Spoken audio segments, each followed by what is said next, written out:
My name is Barbie The Welder and I'm a full-time metal sculptor. If y'all have been playing around with metal art at all, you probably know that you can use repurposed materials or scrap metal to make sculptures. But did you know that you can use that scrap metal to make solid steel sculptures? I'm going to show you how.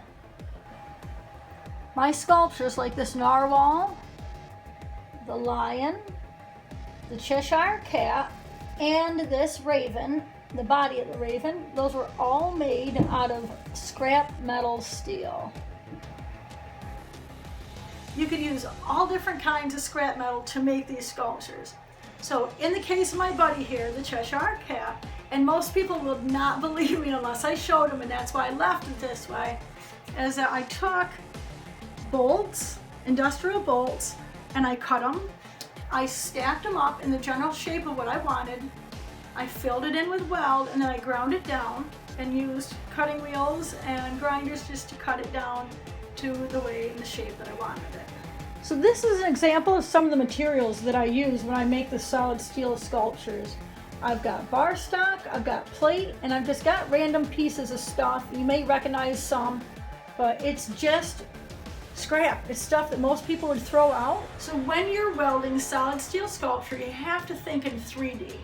Now, I work from a two-dimensional picture, but I think about it in 3D. So what I do is I pick a shape, and I'm going to give you an example of a sculpture that I got coming up. You don't have to be copying me. I'm going to do a sculpture of Ratfink. I love the character. He's just very fun. So what I've got, and this is the base for it. Y'all laugh at me right now, but you won't be laughing when I'm done. So this is the base for Ratfink.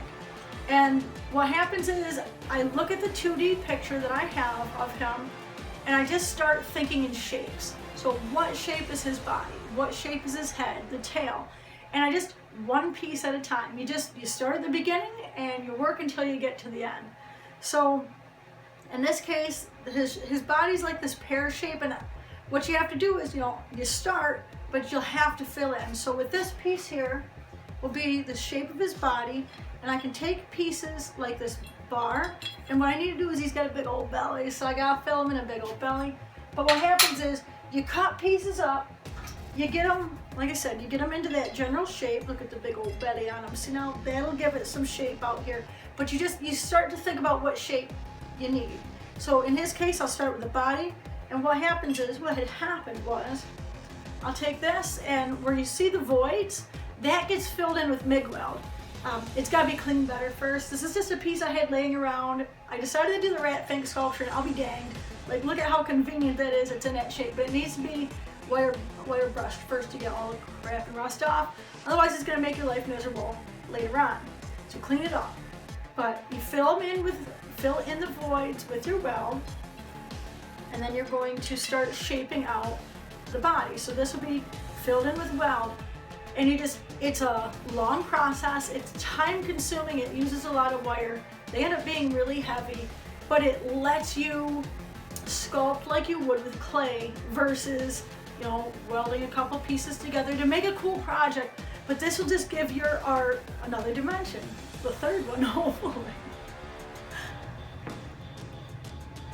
So when you go to create your sculpture, you need to begin with the end in mind.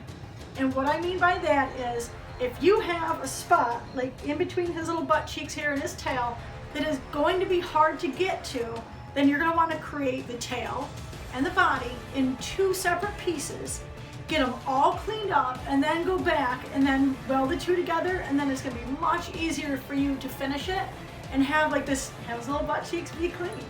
This is one of my solid steel sculptures in progress.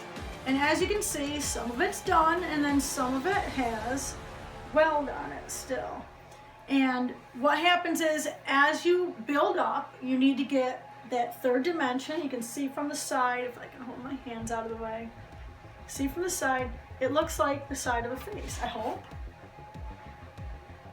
So it's gonna take you filling it in with weld and then grinding it and welding and grinding, and you're gonna go back and forth several times, and that's an understatement, but it gets you like this there's like nothing else, you know, like there's nothing else like this in the world. And it's so fun because it adds that new dimension to what you're doing.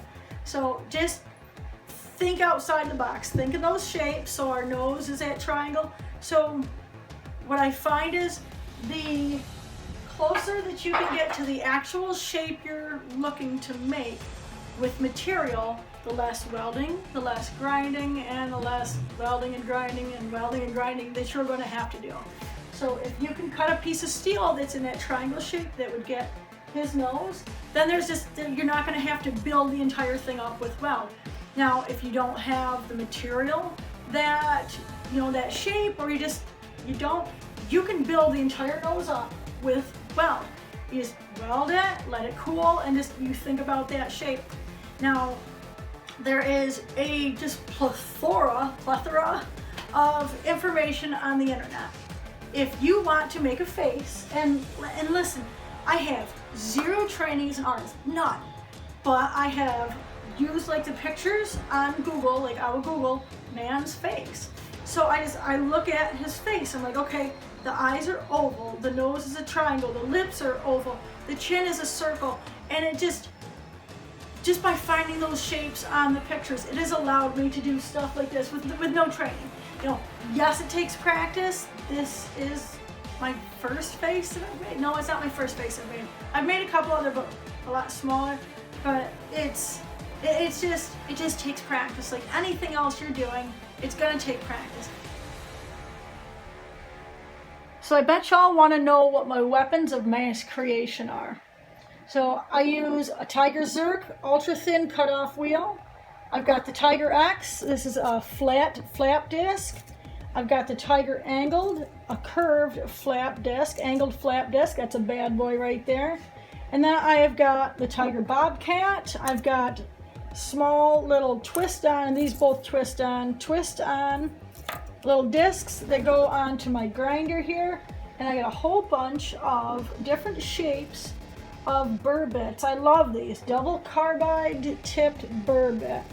So these are the tools that I'm using to get the shapes that I need to make these solid steel sculptures.